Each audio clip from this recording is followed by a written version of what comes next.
Britain's Conversation with Simon Marks. The International Monetary Fund says the UK economy is going to grow this year a little faster than they had previously projected. Their economists reckon that growth could reach 1.2% this year and 1.4% next year. And in music to the government's ears, they argue that an economic recovery is underway across the UK. But there is a caveat. They say the Chancellor must stick to her rules on taxes and expenditure. In other words, she needs to keep various cabinet ministers and union leaders at bay, even as they demand that she loosens the purse strings. For more on this, I am joined by Dr. Roger Giewolb, a political and economic commentator who has previously advised the Bank of England and the UK Treasury. Dr. Giewolb, thank you very much indeed for being on the programme tonight. This isn't unwelcome news for the government, is it? Good evening. Well, yeah, but I mean, it's tiny figures that really matter only to economists. It's 0.5% worse than they thought it was going to be in October and January, and 0.1% better than this. They're not really figures that matter to you and me and what's in our pocket. I always enjoy the IMF, the International Monetary Fund's pronouncements. Sometimes they get it spot on, but the thing I really enjoyed about today's announcement is that they actually praised the Labour government for how brilliantly they are managing the country's finances for growth and the fiscal responsibility. Now, I don't know anyone outside of a cemetery that would have that opinion. It's just an absolute hoot. So why do you think they're saying that? I have no idea. Maybe they're drinking too much.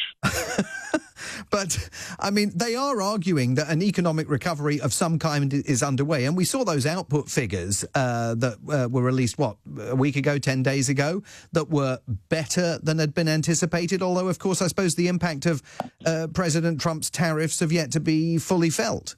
Well, I just would like, everybody in your studio to walk out into the street and ask people about the cost of living crisis and what their financial and economic life feels like today, and whether this country feels like it's poised for growth.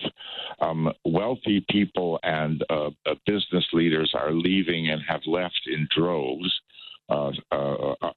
since 5th April to get out of here before the new tax year. And so many giant projects by big names that you and I, would know very well, household names, have been canceled or moved to other countries.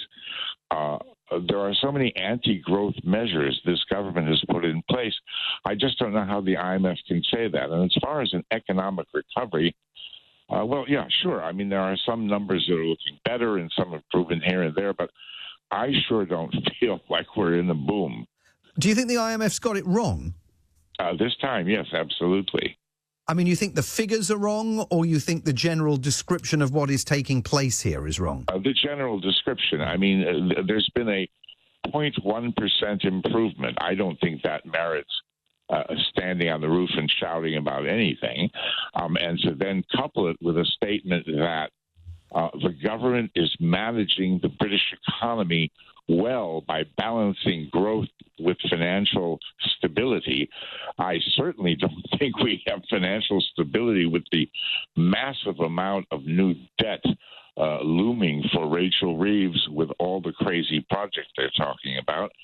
And everything this government has done so far in terms of tax, national insurance, and a half a dozen other things is completely anti-growth and anti-inward investment. And can I ask you finally, you talked about sort of record numbers of wealthy people leaving the country, but it's not a one-way street, is it? Because I also see record numbers of Americans are now applying for permission to come to this country. Yeah, I think that's more to get into certain industries or certain property deals. It's more of a speculative thing. But, I mean, the shocking thing is the number of people that I am told about or put in touch with who have left, people who have created large fortunes here and have left because of inheritance tax, the farm thing, and all the rest. I've never seen anything like it, and many of them have left on the spur of the moment, just deciding they had to go, and they were out of here before the 5th of April. Dr. Gewolb, thank you very much indeed for joining us on the programme. Dr. Roger Gewolb is a political and economic commentator who has previously advised the Bank of England and the UK Treasury, and as you heard there, he is throwing a bucket of cold water over what the IMF had to say today about growth and the British economy and economic recovery.